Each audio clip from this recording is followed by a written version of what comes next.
खूप टाइम झाला माझे भाऊ मला कळकळीची विनंती करत होते की भाई दलभद्रीच्या एक पुश पुल लेग वर्कआउट घेऊन ये. ठीक आहे, चला आज पुश वर्कआउट करूया. आज करणार आहोत आपण चेस्ट, शोल्डर आणि ट्रायसेप वर्कआउट. चल भाई सुरू करूया. चेस्ट मध्ये आपण तिन्ही मसलला प्रॉपर ट्रेन करणार आहोत. त्यासाठी आपण पहिल्यांदा घेतो फ्लॅट बेंच बारबेल प्रेस. एक मॉडरेट वेट सिलेक्ट करा आणि पुढचे तिन्ही सेट सेम वेट घेऊन फेल्युअर पर्यंत ट्राय करा. त्यानंतर अप्पर मसलला ट्रेन करण्यासाठी बेंच इन्क्लाइन करून सेम बारबेल प्रेस मारतो. Again same method, moderate weight and 3 set till the failure. त्यानंतर चौथ्या सेटला वेट वाढवायचा आहे and again till the failure. प्रत्येक व्हेरिएशन मधला हा चौथा सेट खूप इम्पॉर्टंट आहे. त्यानंतर नेक्स्ट मी घेतो डिक्लाइन बारबेल प्रेस. आता माझ्या जिम मधली ही मशीन डिक्लाइंड मुवमेंट साठी एवढी कम्फर्टेबल नाही आहे, त्यामुळे मी डिक्लाइन बेंच डंबल प्रेस मारतो. प्रत्येक सेट आणि रेपिटेशनची इन्फॉर्मेशन मी डिस्क्रिप्शन मध्ये दिलेली असते. त्यानंतर तिन्ही मसलला एकत्र ट्रेन करण्यासाठी मी ट्रायसेटचा यूज करतो. त्यात फर्स्ट आहे inclined bench close dumbbell press. यात मॉडरेट वेट घ्यायचा आहे आणि प्रत्येकाचे 15 रेपिटेशन्स काढायचे. डंबल खाली ठेवलेत की लगेच पुढच्या सेकंदात आपल्याला यायचंय पेग डेक फ्लाय मशीनवर. मशीन तुमच्या जिम मध्ये नसेल तर काही प्रॉब्लेम नाही, तुम्ही फ्लॅट बेंचवर पण डंबल फ्लाय मारू शकता. त्यानंतर न थांबता लगेच तिसरी एक्सरसाइज डिक्लाइन केबल फ्लाय. म्हणजे हे तिन्ही व्हेरिएशन मिळून तुमच्या एका सेटचे रेपिटेशन होतील 45. Chest done. आता आपण येणार आहोत शोल्डरवर. चेस्ट वर्कआउट मध्ये शोल्डर पण थोडेफार ट्रेन होत असतात, त्यामुळे आपल्याला वॉर्मअपची गरज नाही. लेट्स स्टार्ट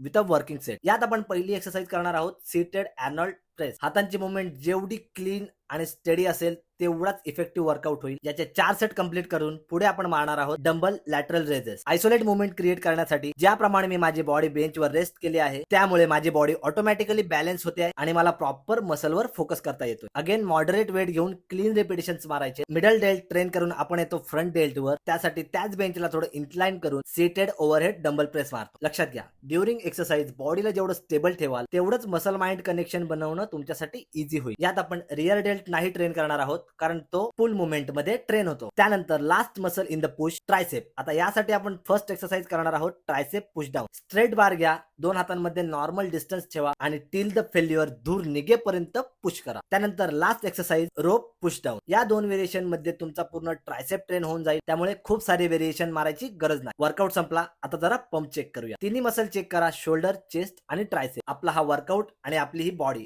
जर दोन्ही आवडले असतील तर हा वर्कआउट नक्की ट्राय करा. असे नवनवीन वर्कआउट रूटीन मी नेहमीच घेऊन येत असतो आणि पुढची पुल आणि लेगची व्हिडिओ पाहायची असेल तर आपल्या भावाला फॉलो करा. तोपर्यंत आलोच पुढचा वर्कआउट घेऊ.